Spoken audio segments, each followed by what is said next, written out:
Es una de las grandes figuras de la historia de España. Isabel I de Castilla, conocida como Isabel la Católica, marcó un antes y un después en el poder monárquico, religioso y cultural. Su acceso al trono de Castilla, un 13 de diciembre de 1474, fue el primer paso en una vida de lucha, reformas y logros de enorme trascendencia, en una época de transición entre la Edad Media y el Renacimiento. El día de su coronación, la reina estaba en la ciudad de Segovia. Desde el Alcázar de Segovia se dirigió hasta la iglesia de San Miguel, donde tras el juramento entró en el templo portando el pendón de Castilla. Bueno, Isabel I es una mujer que se forja en la dificultad en su infancia. Esto va a ir haciendo que se vaya elaborando un temperamento fuerte desde un punto de vista personal, pero también desde un punto de vista político. Los conflictos que ocurrieron en el reinado de su hermanastro Enrique IV, pues en gran medida hicieron de ella un animal político, de tal suerte que bueno, cuando consigue ya afianzarse en el poder y cuando llega a ser coronada como reina en la ciudad de Segovia, tenía un largo bagaje de aprendizaje político. Entre sus planteamientos políticos pues estaba fundamentalmente el desarrollo de una monarquía fuerte. Tenía clarísimas las dificultades que se habían vivido como consecuencia de las luchas de las distintas facciones en la nobleza castellana durante el reinado de Enrique IV y quería en gran medida pues tener en su mano controlada a toda esa nobleza, intentando de esa manera conseguir que la autoridad real fuera lo más importante en el reino, que no fuera la autoridad de la nobleza, sino la autoridad del rey, la que en gran medida fuera la rectora de la política del reino. Primero de todo, su habilidad. Es una mujer extraordinariamente hábil, con un gran sentido de la libertad. Cuando se casa con Fernando el Católico, establece en la Concordia de Segovia exactamente las atribuciones del rey y sus atribuciones. Tiene, como digo, tiene un enorme sentido de la libertad. Luego también me parece relevante la compasión. Decía Tolstoy que la compasión es la esencia del espíritu cristiano, y esto se nota perfectamente en las leyes de Isabel con respecto a los indígenas. En ella está la compasión, que es esa virtud cristiana que es muy necesaria. Ella sabe perfectamente que después del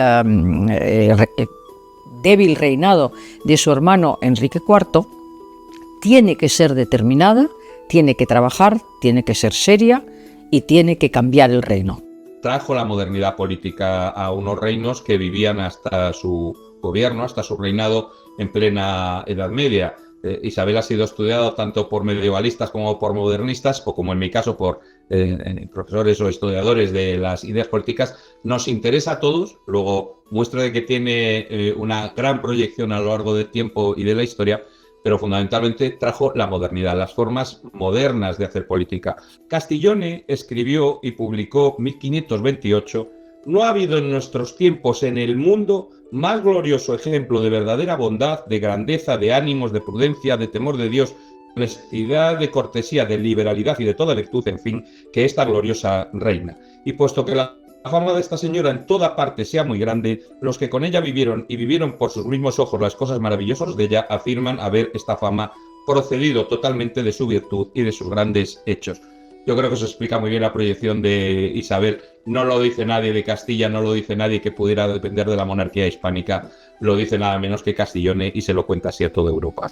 Pues su mayor reto fue precisamente esto, ¿no? Hacer que la nobleza fuera una nobleza fiel, una nobleza que fuera leal, y conseguir también crear instituciones muy adeptas a la nobleza, en gran medida pues gestionadas por personajes formados de carácter universitario, gentes de formación intelectual, que fueran fieles a la corona. Estas instituciones que se crean durante la época de los Reyes Católicos pues contribuyen en gran medida a afianzar no solo el proyecto regio de consolidar el poder real, sino también hacer un Estado, un reino de Castilla fuerte y sólido. En el débil reinado de su hermano Enrique IV, personas mediocres habían sido aupadas a grandes puestos que debían de haber sido ocupados por funcionarios útiles al reino, capaces y útiles al reino.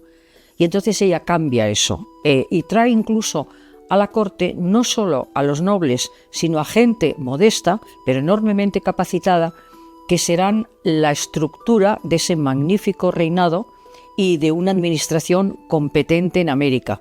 Una de las cosas, por ejemplo, que a mí me resultó muy sorprendente es que el famoso juicio de residencia que regulaba la actuación de todos los cargos en América, fueran virreyes, capitanes generales, adelantados, en fin, servía para todo el mundo. El juicio de residencia es instaurado también por Isabel. En cuanto a la diferencia con otros monarcas, por ejemplo, pues puedo hablar de Enrique VIII. Enrique VIII solo estaba afecto al dinero, a sus placeres y a perseguir de una manera cruel a aquellos que se oponían a ella. Es el reverso de la medalla de Isabel. Dicta una orden por la cual se suprime la esclavitud en 1500. Estamos hablando de 1500. En cuanto a Isabel I de Inglaterra, la diferencia es que no solo no suprime ese abominable comercio de esclavos de su protegido John Hawkins, sino que además se asocia con él y le pide participación en los beneficios. Creo que es una diferencia notable. Bueno, yo creo que Isabel empezó a demostrar su habilidad política antes de ser reina, porque en realidad Isabel no estaba en una posición de partida en la línea sucesoria. Ella era una mujer, evidentemente las mujeres heredan si no hay varón, y por delante de ella su padre tenía 2 hijos, Enrique IV y Alfonso, por lo tanto no estaba en la línea sucesoria. Sin embargo, los avatares políticos pues la llevarían al trono. Y yo creo que es ahí donde ella empieza a demostrar primero su deseo de ser reina y su ambición de serlo, y su gran inteligencia y habilidad política para moverse en ese mundo y conseguir efectivamente ser proclamada en Segovia en 1474 a la muerte de su hermano Enrique frente a su sobrina Juana, que en puridad pues podría haber sido reina de Castilla. Con solo 23 años, Isabel accede al trono en un momento de gran inestabilidad. Su hermanastro Enrique IV deja una corona debilitada por las pugnas internas y su sobrina Juana la Beltraneja aspira a ocupar el trono castellano con el apoyo de la nobleza y de Portugal. Pues este carácter, ¿no? Es el intento de acabar con los restos del feudalismo, con los restos del poder fraccionado por un poder único desde un punto de vista político. Después, desde el punto de vista pues también de carácter religioso, establecer una iglesia fuerte que aunque fuera leal a Roma, también era leal a la monarquía. Y después, desde un punto de vista artístico, la reina católica es cierto que parte de una tradición gótica, pero también se constituye como una de las primeras promotoras, una de las primeras impulsoras de nuevos artes, importando obras artísticas tanto de los Países Bajos como también obras artísticas a la italiana, de tal manera que estamos en ese momento, en ese gozne entre ese mundo medieval y ese mundo moderno, del cual la reina católica pues es una gran protagonista. Isabel comprende que Fernando es su oportunidad y sabe que uniendo el reino de Aragón al reino de Castilla consolidarán algo que estaba pendiente en España, que es la restauración española, la restauración de España. Otras cualidades, pues las que le he dicho antes también, es muy determinada. Tiene también una visión enorme de futuro.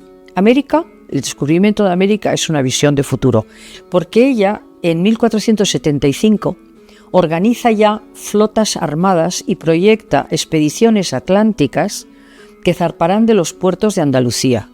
Y 4 años más tarde, en 1479, ella firma con la duquesa de Braganza en Alcasovas la primera paz de las damas, por la que Portugal se reconoce los derechos de Castilla sobre las Islas Canarias, e Isabel reconoce el derecho de Alfonso V de Portugal sobre la ruta Guinea.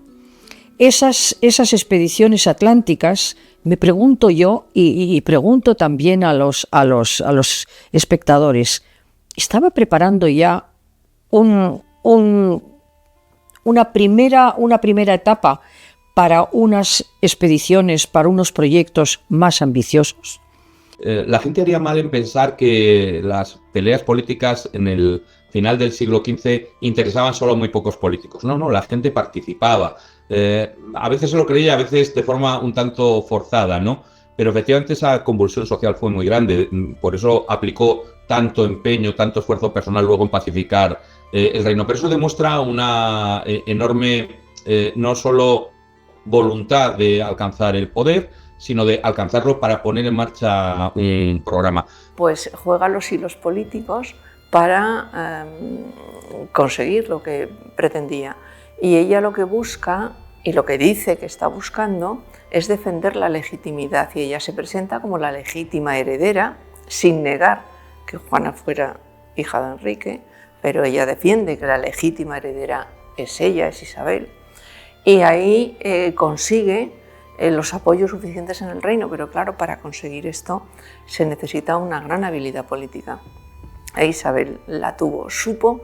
Yo creo que lo más importante en ella, bueno, una de las cosas importantes en lo que es su trayectoria política, es el saber encontrar las personas de confianza, saber confiar en ellas y sobre todo recurrir siempre a personas conocedoras de los temas, pedir consejo a quien se lo podía dar.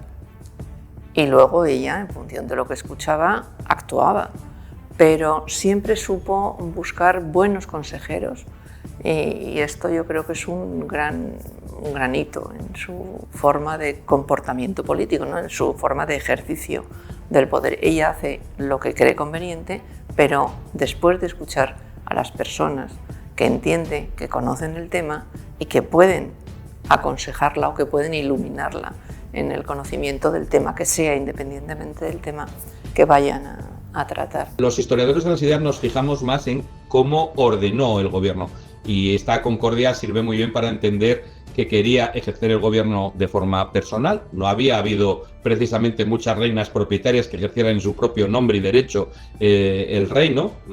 Es verdad que en Castilla no tenían el problema de Aragón de no dejar gobernar a las mujeres, pero no era un caso frecuente. Tuvieron que darse múltiples azares para que llegara al gobierno. Y la concordia marca muy bien cómo ordenar una convivencia que de otra forma pudiera haberse enrarecido. Son muchos los casos en la historia medieval de reinas consortes y de reyes que no se llevan particularmente bien, ¿no? Y aquí ha quedado meridianamente claro en esta concordia quién gobierna, sin exclusión de Fernando, pero sin hacer dejación de su proyecto. Bueno, es un acuerdo fundamental y yo creo que es otro de los grandes ejemplos de la inteligencia política de Isabel. Isabel se hace proclamar en Segovia el día 13 de diciembre de 1474. Su marido no está con ella, Fernando está en Aragón, ocupado en los asuntos de su reino, porque el reino de Fernando era el reino que iba a heredar, era Aragón. Todavía no es rey de Aragón, es príncipe rey de Sicilia, eso sí, pero no de Aragón. Pero bueno, está ayudando a su padre. E Isabel no comunica a Fernando que su hermano ha muerto, no comunica que se va a proclamar y se proclama ella sola. Esto es un golpe de efecto, desde luego, pero es un golpe político impresionante, porque ella consigue, siendo mujer y en medio de un ambiente político, bueno, como todos en la época y probablemente en todas las épocas, ¿no? De grandes tensiones, de grandes intereses, de grandes enfrentamientos, consigue ser proclamada reina de Castilla y Fernando consorte. Es decir, el grito de proclamación, Castilla, Castilla, Castilla, por la reina Nuestra Señora, la señora doña Nuestra Señora, la reina doña Isabel, y Fernando como su legítimo marido. Eso es lo que lleva luego la Concordia de Segovia, porque claro, esto supone un choque en su bando en un momento en el que todo el mundo es consciente que hay otra aspirante al trono, que es Juana, y que Juana es muy pequeña, todavía es una adolescente, pero los partidarios de Juana van a actuar, van a intervenir. Y en esa situación, pues no se pueden permitir en el bando de Isabel rupturas, tensiones, en fin, era necesario establecer de nuevo el orden interno en el contexto de Isabel. Y ese orden interno Isabel lo consigue mediante ese acuerdo con Fernando. Un acuerdo que supone que le da la posibilidad de intervenir en el reino de Castilla, que es el de Isabel, para gobernar prácticamente en todo, no en todo exactamente, pero en fin, para intervenir prácticamente en todo, con algunas salvedades y demás.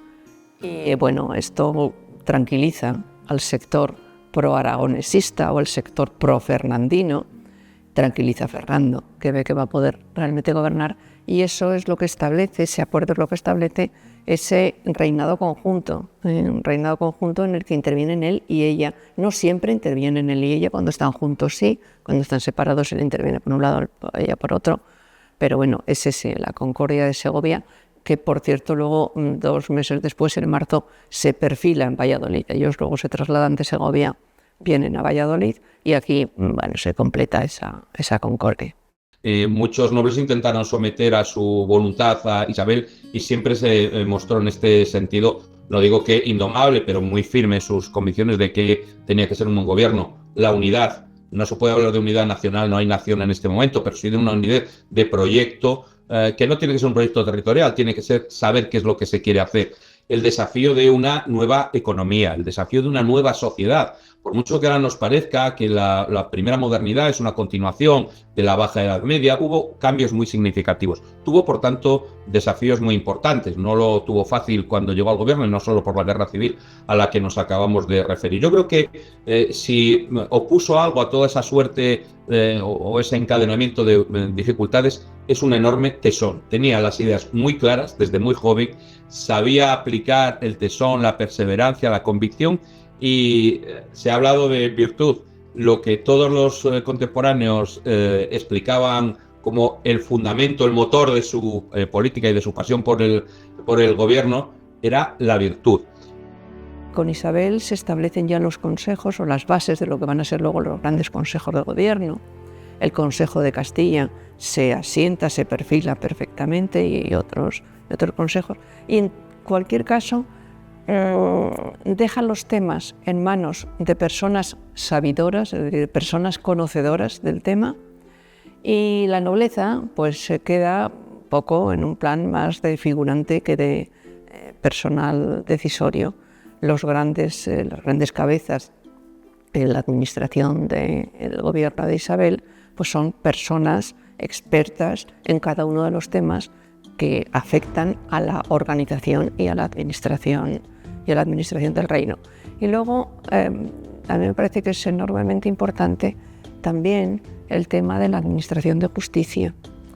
El ejercicio de la justicia es la máxima prerrogativa de un rey, ¿no? Es decir, es el poder de un rey y es el ejercicio de la justicia, y lo que el rey, la primera obligación de un rey es el ejercicio de la recta justicia.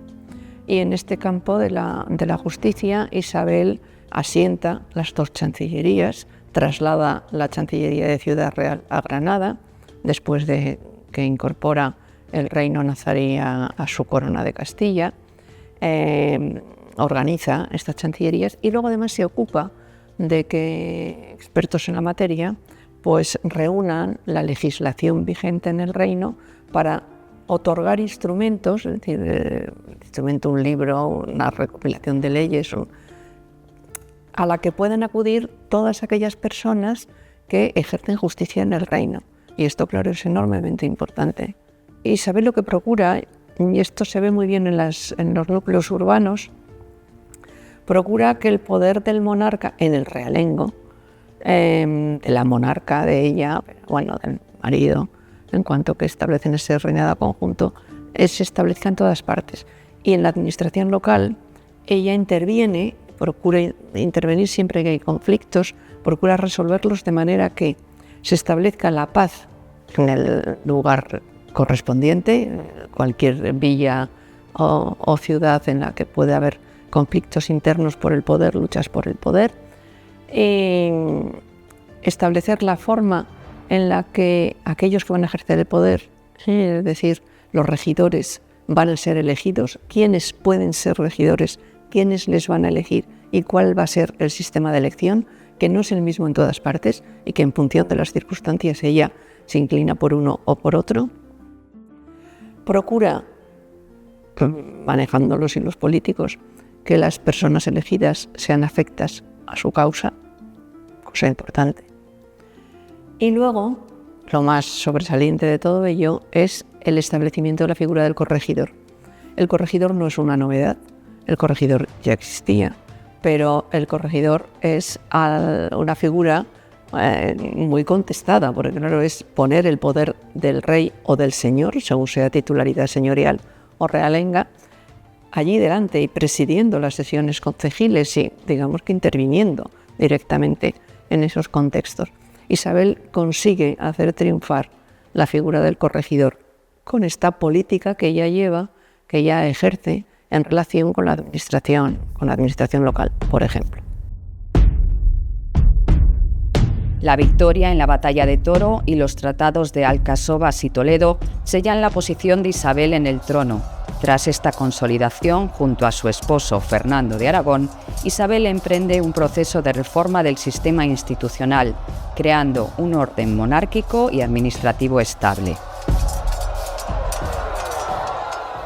Una de las facetas más controvertidas de Isabel I fue su fuerte apoyo a la fe católica. Con la ayuda de figuras como Fray Hernando de Talavera y el cardenal Cisneros, Isabel impulsa una serie de reformas para purificar la fe y reforzar la Inquisición para mantener la ortodoxia religiosa. La creación de la Inquisición y las expulsiones de judíos y musulmanes marcaron profundamente a la sociedad española y dejaron un legado que sigue suscitando gran debate histórico. Tenemos que ponernos en el siglo XV,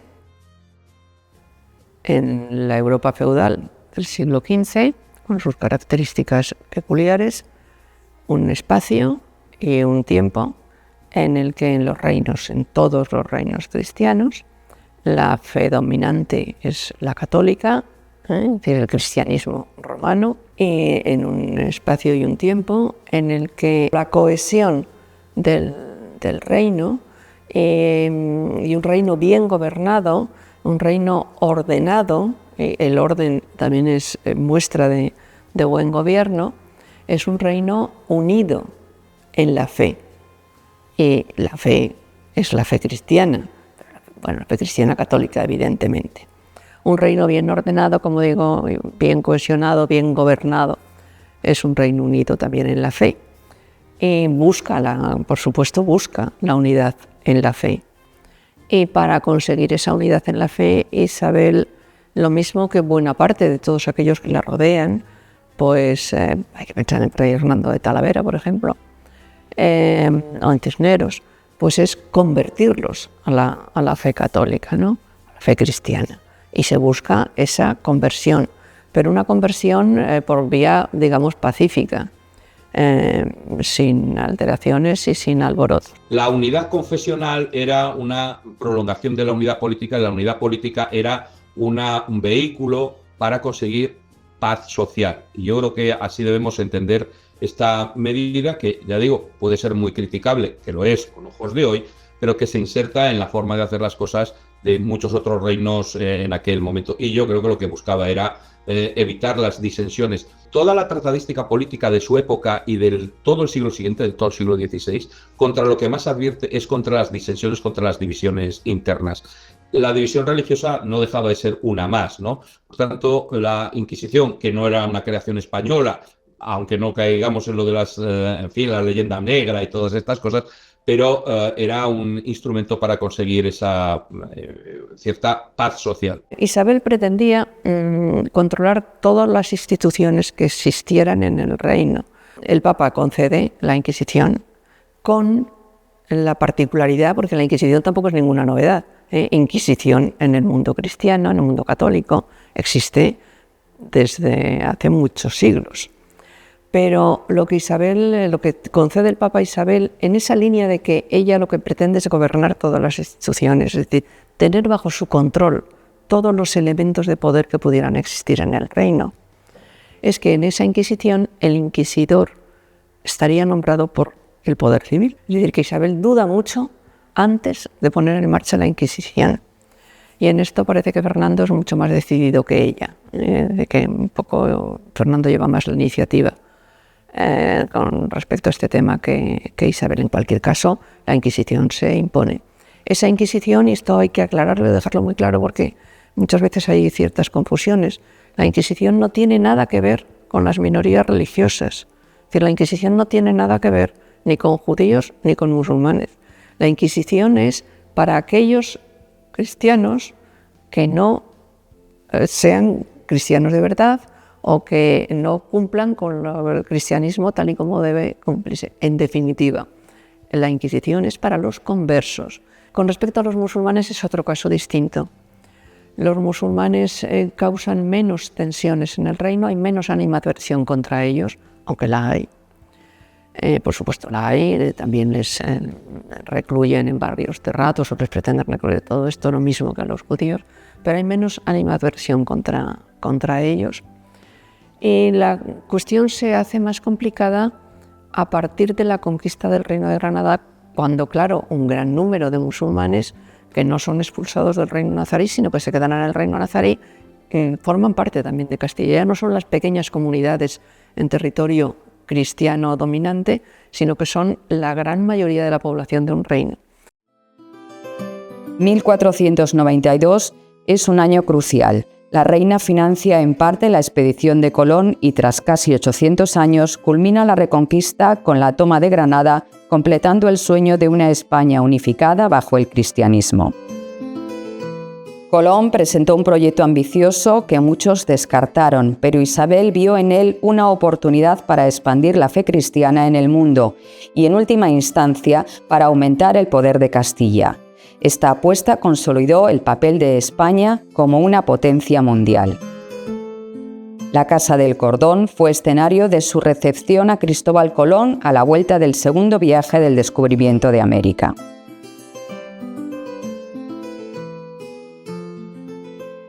Isabel es una reina preocupada por su reino, que quiere engrandecer su reino. En este momento, finales del último cuarto del siglo XV, que es cuando ella gobierna, muere en 1504, pues el comercio tiene un enorme peso económico. El comercio con Oriente es enormemente importante y enriquecedor. Y en este momento también la navegación atlántica tiene una enorme relevancia. Se pretende avanzar por las costas de África y también, si es posible, en el interior de África. El reino de Fez es un reino ambicionado, también intentar conquistarlo, no apoderarse de ello. Plazas en el norte de África, Ceuta, por ejemplo. Y Isabel, que quiere que su reino sea lo mejor posible, también quiere que tenga un buen comercio y que consiga además una navegación por el Atlántico que sea favorable al reino, a la corona de Castilla.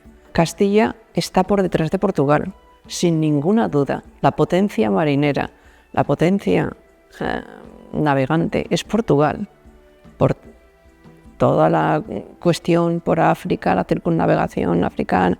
Esto es Portugal, o sea, Portugal es quien domina el mar, no Isabel. Ya en la guerra civil, Isabel hizo sus pinitos en este asunto. Y la guerra civil, es decir, la guerra de sucesión, también Isabel la proyectó hacia allá, dando permiso a sus naves también pelear y a navegar por zonas portuguesas. Y en los tratados de Alcáçovas también se trata el tema de África, no solamente la corona de Castilla y no solamente el asunto de Juana, que por supuesto era lo principal para Isabel, apartar a Juana del trono, ¿no? Pero también se toca el asunto de la navegación, el asunto africano. Isabel quiere esto. Y Colón se lo ofrece, y le ofrece llegar a Asia, es decir, a poder realizar el comercio con Oriente por una ruta nueva, teóricamente mejor y más corta. Bueno, en fin, que le ofrece una buena oportunidad.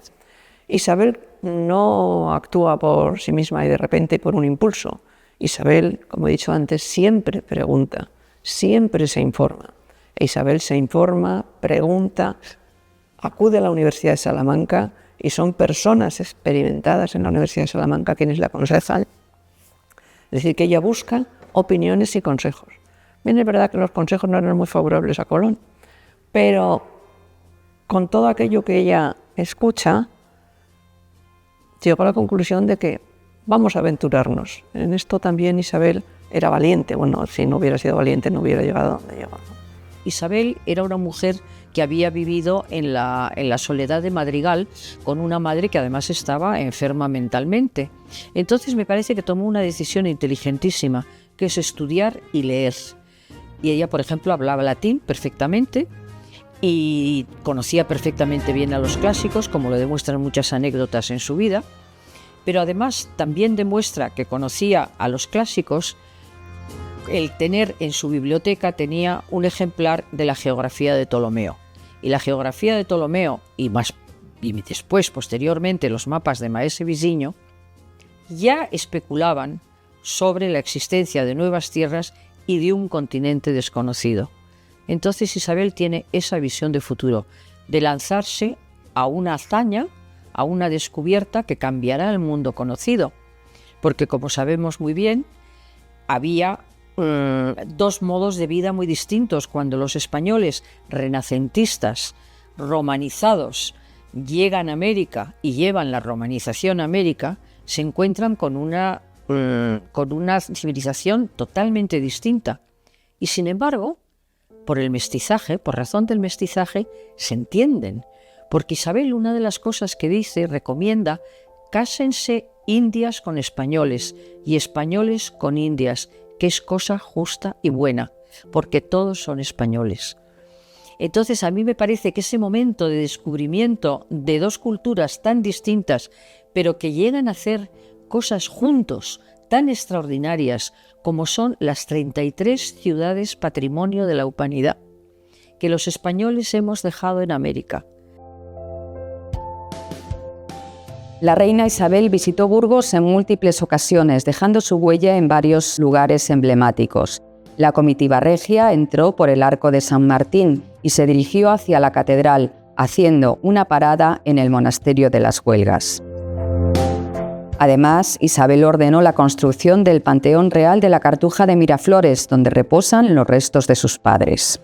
Isabel lo que estaba haciendo era cumplir con la voluntad de su padre, que había querido construir aquí un edificio religioso donde ser enterrado. La muerte de Juan II le llegó cuando las obras estaban apenas iniciadas.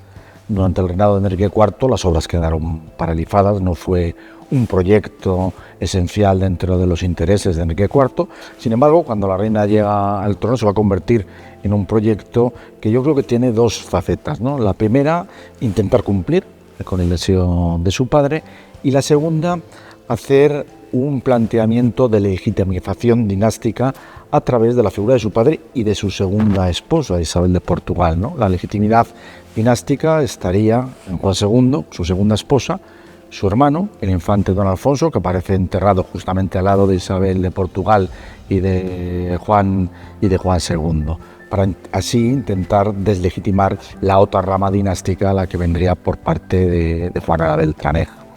Aquí, bueno, se va a volcar desde todas las perspectivas, ¿no? Desde la perspectiva del cariño, pero también desde la perspectiva de carácter artístico. No se escatiman recursos. Nos encontramos ante una de las obras más importantes del tardogótico, no solo español, sino también europeo. No solamente por la arquitectura, por esta magnífica arquitectura, sino también por el espectacular amurallamiento, empezando por las vidrieras, la sillería, y llegando a esa apoteosis que es la zona del presbiterio, con esos magníficos sepulcros, los padres de la reina y del hermano de la reina, labrados por Gil de Siloé, que fue también el que labrará pues, el que es probablemente el retablo de finales del gótico más importante de España, el retablo mayor de la Cartuja, que también tiene unas implicaciones iconográficas y de exaltación eucarística pues, sumamente notables. La reina se ocupó profundamente de la educación de sus hijos, especialmente de sus hijas, lo que era inusual en la época. Introdujo la educación integral y humanista en la corte, adelantándose siglos a la percepción del papel de la mujer en la sociedad.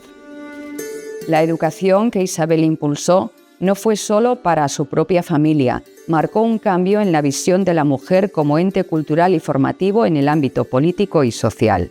En la época en la que estamos, en la época de Isabel, la segunda mitad del siglo XV, las mujeres de la nobleza escriben, leen, son cultas, intervienen en disputas, Claro, no pueden ser maestras, no podrán ir a la universidad, no, pero sí son mujeres formadas y son personas conocedoras, desde luego, de sus derechos todas, siempre y en toda época. Pero más allá de esto, personas cultas. Isabel tuvo una educación similar a ellas, ¿no? Isabel, que no iba destinada a ser reina, iba destinada porque todas las mujeres de alta clase social van destinadas a grandes cortes y las mujeres de la casa real, es decir, las infantas, pues van destinadas a casarse, a ser posible, con algún monarca o por lo menos con algún personaje muy relevante. Y tienen que cumplir un papel, tienen una obligación que cumplir y para eso necesitan unos conocimientos que adquieren antes de casarse, es decir, siendo niñas y adolescentes. Isabel tuvo una educación que se la proporcionaron las mujeres de su entorno, su madre, su abuela, los franciscanos de Arévalo, probablemente también algunos de los franciscanos, algunos de los varones que estaban en su entorno también proporcionarían esa educación a Isabel. Isabel tenía una buena formación como infanta. Estamos en una época de enorme cultura, de enorme gusto por la cultura. Mostrar la clase social superior también es mostrar el saber. Los concejos urbanos pagan a maestros para que formen a jóvenes en las ciudades, que luego puedan comerciar, porque claro, no saben leer o escribir, no, o las leyes. Es decir, que todo esto es el ambiente, es la época, un personaje destacado de su época. Isabel, claro, le gusta la cultura. Isabel tiene a su lado al cardenal Mendoza. Cardenal Mendoza, que es quien manda a construir este palacio, que, bueno, este palacio lo llamamos Palacio de Santa Cruz, esto es un colegio mayor. Cardenal Mendoza construye un colegio mayor para estudiantes pobres que vengan a estudiar a la Universidad de Valladolid y lo construye en el arte más puntero del momento. De hecho, cuando el edificio se empieza a construir, esta crujía en la que estamos, esta sala en la que estamos, empieza a construirse en estilo gótico. Y al cardenal Mendoza le parece que esto está un poquito pasado, que hay que volver, que hay que dar un paso adelante hacia lo que se está haciendo en otros lugares. Y aquí tenemos un edificio renacentista.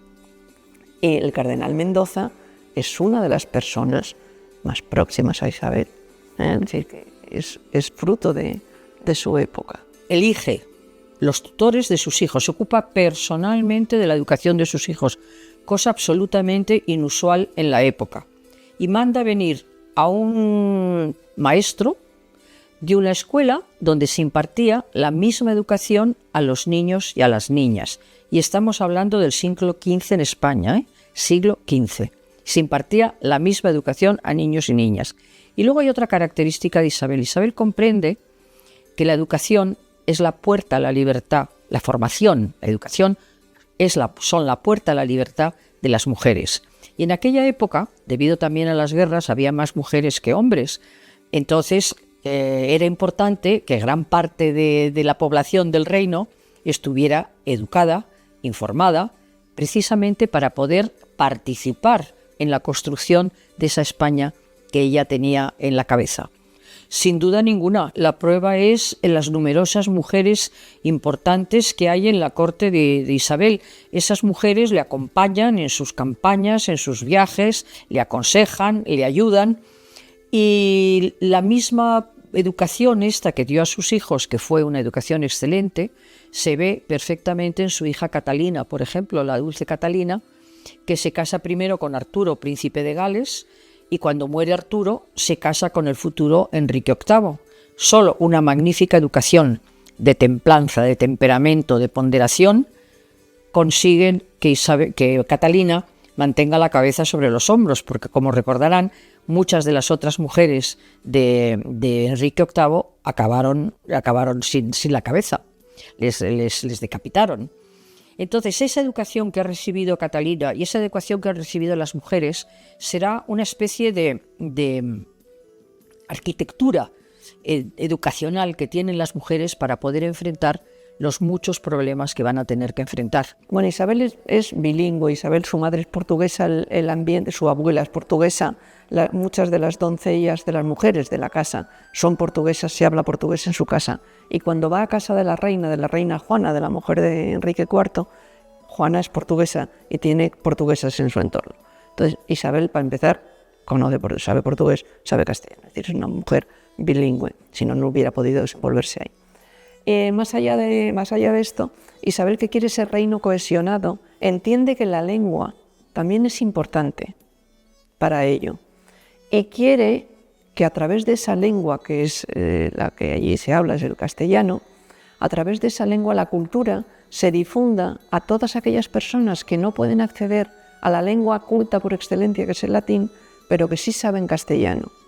De ahí la importancia de la gramática de Nebrija y de ahí la importancia de que se traduzcan obras de latín a castellano, que Isabel impulsa. El castellano, la lengua como vehículo político, como vehículo de cohesión del reino y de difusión de la cultura y del conocimiento, Isabel también la apoya, y Nebrija es un caso evidente. Isabel I de Castilla fue una figura adelantada a su época en cuanto al reconocimiento y protección de los derechos humanos básicos, especialmente en su trato hacia los pueblos indígenas del Nuevo Mundo. A través de las leyes de las Indias y sus órdenes en los requerimientos de Burgos de 1512, Isabel mostró un compromiso notable en la protección de los pueblos indígenas, dictaminando que sus súbditos debían ser tratados con dignidad y respeto. Aunque no era una perspectiva moderna de los derechos humanos, sus acciones reflejan un intento temprano de imponer ciertas normas éticas y acciones humanitarias a los colonizadores, oponiéndose a los abusos, la esclavitud y la explotación indiscriminada que habían comenzado en las Américas. Incluso en su testamento, Isabel declaró que los indígenas debían ser considerados personas libres, poseedoras de dignidad y derechos, lo cual representaba una visión avanzada para la época y un precursor del desarrollo de las leyes humanitarias coloniales. Sus esfuerzos en este ámbito fueron un reflejo de su intención de humanizar las relaciones entre colonizadores y colonizados y de ejercer su poder bajo principios de equidad y cristianismo, que, aunque rudimentarios, colocaron a Isabel en una posición pionera respecto a los derechos de los pueblos indígenas. Yo creo que se debe a su profunda fe cristiana. Para el cristiano de verdad, el que cree de verdad en el cristianismo, todos los hombres son iguales ante Dios. Entonces yo creo que esa parte de respeto a la persona proviene de su profunda fe cristiana, pero también por el deber que ella sabía que tenía de protección hacia sus súbditos. Y los indígenas, los indígenas, los nativos de Indias, son sus súbditos, porque son españoles de ultramar. Ultramar es España al otro lado del mar. Muy importante ver cuál era la orientación que ella ya imprimió a su gobierno, orientación que en el caso de los reyes de Castilla era política, pero tenía también mucho que ver con el derecho público regio castellano, o sea que tenía un trasfondo de juridificación. Y en el caso de Isabel la Católica, esa juridificación también tenía un cierto trasfondo religioso, ¿no? Y por tanto hay que ver en esa complejidad, y por eso tanto esos estudios interdisciplinares y multidisciplinares que defendemos, cómo tocó distintas dimensiones en su forma de gobernar. Y esta es una de las más importantes, ¿no? Porque marcó un camino del que ya no se pudieron apartar nunca más, a pesar de que, por supuesto, en la práctica hubiera desmanes, hubiera problemas como los de los encomenderos, hubiera dificultades, pero nunca se ampararon desde el poder regio y siempre se legisló en contra de ellos y se establecieron hasta los famosos juicios de residencia. Luego se crearon los mecanismos, al menos teóricos, para impedir los desmanes en las Indias. Eso tiene mucho que ver con la forma de ver Isabel la Católica cómo eran los indios. Cuando Colón llega a tierras americanas y hay una población autóctona, y bueno, algunos de los que llegan pues no parece que tuvieran un comportamiento humanamente muy adecuado con aquellos indígenas, o eso es lo que parece que le llega a Isabel. Efectivamente, Isabel reacciona defendiendo dos cosas. Una, que aquellas tierras que ha descubierto son de Castilla, son de la corona castellana. Es Castilla la que ha hecho esa acción y es la corona castellana a la que pertenecen esas tierras, porque ella pagó la expedición, porque Castilla es la que ha encabezado esa expedición. Y dos, la población de esas tierras, si esas tierras son castellanas, pertenecen también a la corona castellana y por lo tanto deben ser tratados exactamente igual que el resto de los habitantes de las tierras de su reino, las tierras de la corona de Castilla, es decir, de la península ibérica, bueno, y de Canarias, que también se incorpora en este momento. Es decir, que eso es lo que ella hace, lo que ella defiende. Y en ese sentido es en el que se dice que sí que pone las bases, que puedo haber puesto las bases de respeto a los demás. Claro, un respeto que supone una conversión al cristianismo. Es decir, esto va por delante. Esas personas a las que hay que convertir al cristianismo son tan castellanos, entre comillas, como el resto de los habitantes de su reino, es decir, de la corona de Castilla, desde Galicia, León, Jaén, Sevilla, Murcia, Reina de Murcia, Granada, todos son lo mismo y a todos hay que tratarles igual. Que hay que darles a los indígenas, se entiende, salario justo, horario máximo de trabajo de 8 horas, descanso dominical y normas para el cuidado de su salud. Parecería que estamos hablando de un país anglosajón en el siglo XX, ¿verdad? No, estamos hablando de España en el siglo XVI. Y eso es Isabel. Absolutamente todas sus leyes demuestran el respeto enorme por la persona. Habla, por ejemplo, ahora mucho del indigenismo. Y yo digo, ¿indigenismo? Absolutamente sí. Indigenistas fueron Isabel la Católica, Carlos V, que no hay que olvidar que para la conquista de 1550 a 1556, durante 6 años, en aquello que se llamaría la duda indiana, porque tienen que saber si moralmente es aceptable lo que están haciendo. Y entonces surge, un poco más tarde, un personaje extraordinario, que es Francisco de Vitoria y la Escuela de Salamanca, que dice lo siguiente: la acción de un país sobre otro tiene que ser siempre para mejorarlo, nunca para dañarlo. Y eso tiene muchísimo mérito porque en aquel momento las teorías de Maquiavelo estaban enormemente en boga en Europa. Y Francisco de Vitoria, sin embargo, le da la importancia al personaje, a la persona, a la dignidad de la persona. Cuando dice, por ejemplo, esa frase magnífica, que es: la libertad y la dignidad de los pueblos, de las personas y los pueblos son inherentes a ellos y por encima de cualquier príncipe o papa. Yo lo encuentro absolutamente moderno, revolucionario, y estamos hablando del siglo XVI.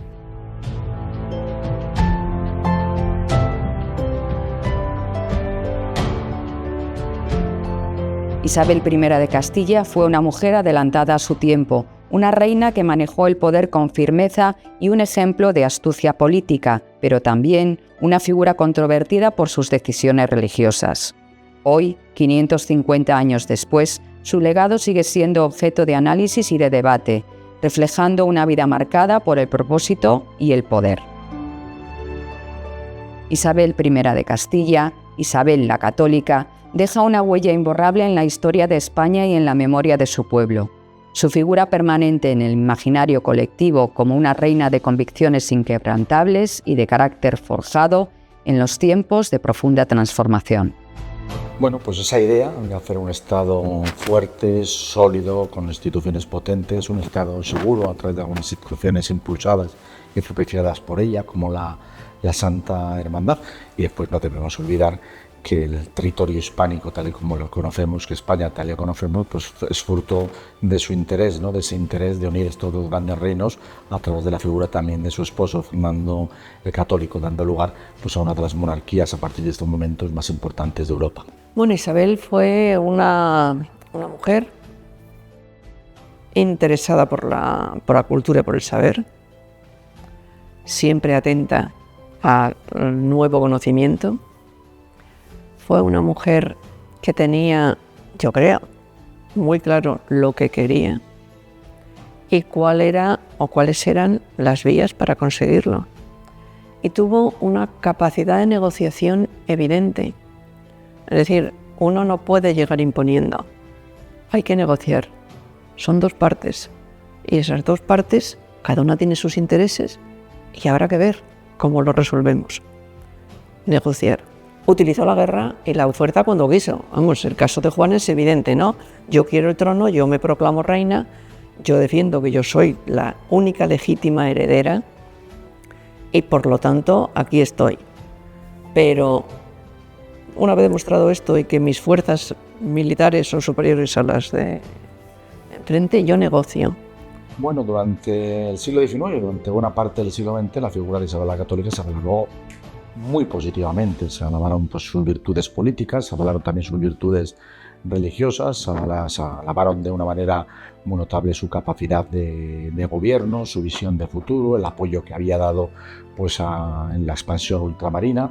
Sí que es cierto que tras esa etapa pues, también vino una etapa fundamentalmente a partir de la década de los 70, 80, que va a dar lugar a una revisión de su figura, hablando no solamente de luces, sino también hablando de alguna de las sombras de su reinado, y creo que en estos momentos estamos en esa fase, ¿no? La mayor parte de los historiadores pues no son historiadores hagiográficos, como había sido habitual en el siglo XIX y durante buena parte del siglo XX, sino que son historiadores que tratan de analizar a través de la documentación, la múltiple documentación que a partir de los siglos se ha proporcionado sobre la reina católica, han intentado pues, poner verdaderamente en valor los hechos positivos y también criticar por los posibles desaciertos que pudieron existir en su reinado. Eso me parece fundamental, traer la modernidad, traerla a través de la educación, traerla a través de esa piedad. Antes hablábamos de los indios, ver el testamento que deja en relación con los indios, con las almas de sus súbditos del otro lado del mar. Yo creo que implica claramente entender que ella fue consciente del papel que le tocó jugar entre esos viejos ropajes de la Baja Edad Media y la modernidad que asomaba allá en Castilla. ¿Por qué más tiene que ser recordada? Por dos cosas muy importantes. Por la sanidad y por la educación. Una vez más, Isabel es extraordinariamente moderna, porque insiste en la sanidad. Isabel manda a Beatriz Galindo que funde el Hospital de la Latina, en el barrio donde todavía conserva ese nombre. Estaba el Hospital de la Latina, que fue fundado en 1499. Y la característica con respecto a otros hospitales que ya existían en la península es que eran atendidos en ese hospital sanitariamente tanto hombres como mujeres, pero nadie salía de ese hospital sin asegurarles un trabajo, la caña, no el pez. Hemos hablado también de la educación de la mujer, que Isabel es la primera persona, el primer gobernante que piensa en dar educación a la mujer, porque es su derecho y es la puerta a la libertad. Y la educación de los niños y de las niñas, y ella misma ocuparse de la educación de sus hijos. Y yo hago una pregunta: ¿cuáles son los caballos de batalla de nuestra sociedad actual, del siglo XXI? Sanidad y educación. Isabel lo hizo hace 500 años.